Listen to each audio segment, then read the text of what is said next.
Assalamu alaikum dostlar. Ekендештер, кандайсыңар? Бүгүн бир реклама чыгат. Жумуш боюнча Кемерово шаарына, бул Алтайский край эмес, Кемеровский область, Кемерово шаарына кассап керек дейт, кассап.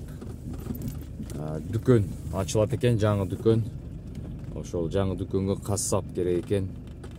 Мал союлган малдарды сат бергенге ошол жерден мүчөлөп элге магазинде отуруп сат бергенге кассап керек экен. Мен номерди байлап коем, үстүндө эмеде болот.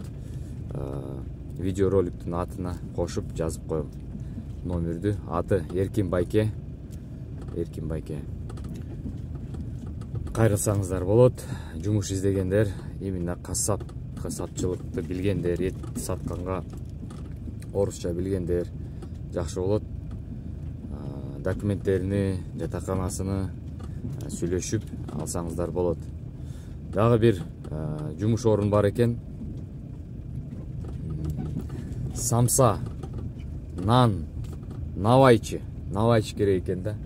Тандырнан жасаган адам болсо, бригада болсо, ошол Эркин Байкеге чалсаңыздар болот. Дагы бир кайталап кетейин.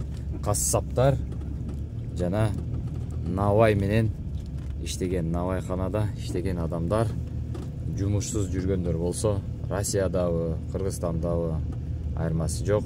Эркин Байкенин өзүнө түз кайрылсаңыздар болот. Ушул видеодо номери жазык болот Эркин Байкенин. Ошол номерге чалсаңыздар болот.